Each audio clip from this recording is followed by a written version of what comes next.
नमस्कार सभी को।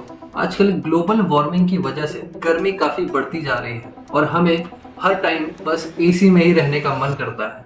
लेकिन क्या आपको पता है दोस्तों, टोटल इलेक्ट्रिसिटी जो प्रोड्यूस होती है पूरी दुनिया में, उसमें से 9% सिर्फ और सिर्फ हमारे और आपके घरों में एसी को चलाने के लिए इस्तेमाल किया जाता है, जो कि काफ़ी बड़ा नंबर है। अमेरिका और जापान जैसे डेवलप्ड देशों में हर 10 में से 9 घर में एसी है, और वहीं पर इंडिया और इंडोनेशिया जैसे इमर्जिंग इकोनॉमीज में हर 10 में से सिर्फ एक घर में एसी है।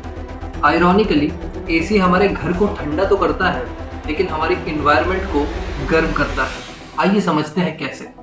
ज़्यादा गर्मी का मतलब है ज़्यादा एसी का मतलब है ज़्यादा इलेक्ट्रिसिटी रिक्वायरमेंट, ज़्यादा इलेक्ट्रिसिटी का मतलब है ज़्यादा एमिशन जो कि कोल बर्न से होते हैं, और ज़्यादा एमिशन का मतलब है और ज़्यादा गर्मी। हम लोग एक विशियस यानी कि बहुत खतरनाक लूप में फंस गए हैं। सॉल्यूशंस तो कई डेवलप हो रहे हैं समय के साथ, जैसे कि कंप्रेसर की एफिशिएंसी को बढ़ाना, सोलर एनर्जी का यूज़ करना, एट्सेट्रा एट्सेट्रा। लेकिन आज मैं जिस इनोवेटिव आइडिया की बात करना चाहता हूँ वो बहुत ही सिंपल और स्वदेशी भी है। इस आइडिया का नाम है कूलेंट बीहाइव।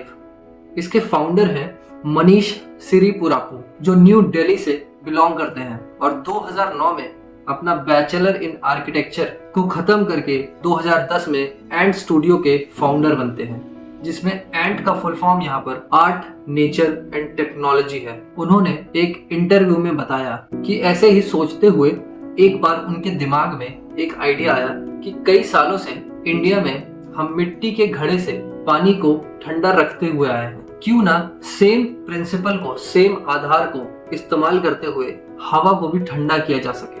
आइए जानते हैं दोस्तों ये कैसे काम करता है। मिट्टी से बनाए हुए खाली सिलेंडर जैसे आकार के ट्यूब्स को बी हाइव यानी मधुमक्खी के छत्ते के स्ट्रक्चर में अरेंज किया जाता है। उसके बाद पंप की मदद से पानी को ऊपर से नीचे के डायरेक्शन में फ्लो किया जाता है, जिससे सभी ट्यूब्स पर पानी का फ्लो रहे, बहाव रहे। ये ट्यूब्स कंप्यूटर सॉफ्टवेयर की मदद से स्पेसिफिक लेंथ और जियोमेट्री के होते हैं और पानी को एब्जॉर्ब कर लेते हैं। और जब एक तरफ से गर्म हवा को पास किया जाता है, तब इवेपोरेटिव कूलिंग की मदद से दूसरी तरफ से ये हवा ठंडी होकर बाहर आती है। अब आप कहेंगे कि ये इवेपोरेटिव कूलिंग क्या है, तो आइए समझते हैं आसान शब्दों में। इसमें इवेपोरेशन के प्रोसेस को इस्तेमाल करके हवा को ठंडा किया जाता है। गर्म हवा जब पानी में भीगे हुए ट्यूब्स पर पड़ती है तो ट्यूब्स पर से पानी इवेपोरेट हो जाता है और हवा की हीट को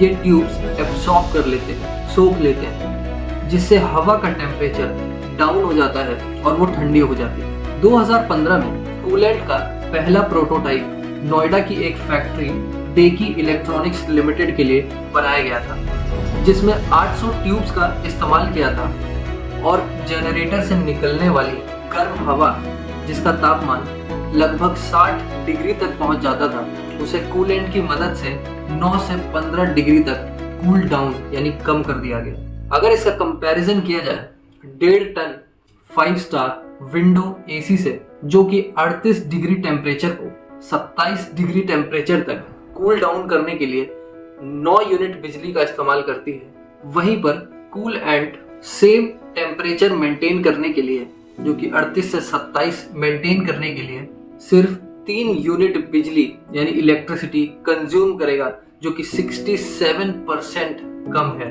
इसे कूलिंग डिवाइस या फिर सिस्टम ना बोलकर हम एक सॉल्यूशन कह सकते हैं, जो ना कि सिर्फ यूज ऑफ एनर्जी को कम करता है, नेचुरली हमारे आसपास की हवा को ठंडा करता है, बल्कि हमारे एनवायरनमेंट को भी हार्मफुल गैसेस और एमिशंस से बचाता है। कूल एंट बी हाइव को कई जगह से इसके डिजाइन के लिए रिकॉग्निशन मिला था, जैसे कि द इंडेक्स प्रोजेक्ट, जो कि डेनमार्क का 2002 में एस्टैब्लिश्ड एक नॉन प्रॉफिट ऑर्गेनाइजेशन है और इसे नोबेल प्राइज फॉर डिजाइन भी कहा जाता है। उसमें इन्होंने हमारी कंट्री को रिप्रेजेंट किया था और 2019 में कूलेंट बी हाइव इसके वन ऑफ द फाइनलिस्ट भी थे।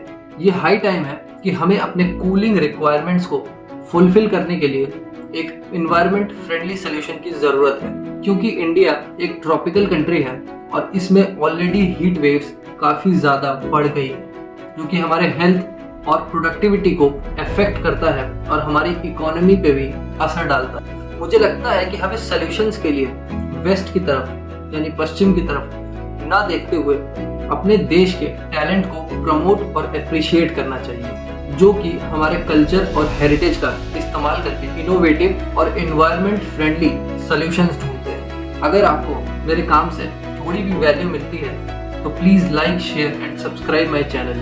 धन्यवाद सभी को।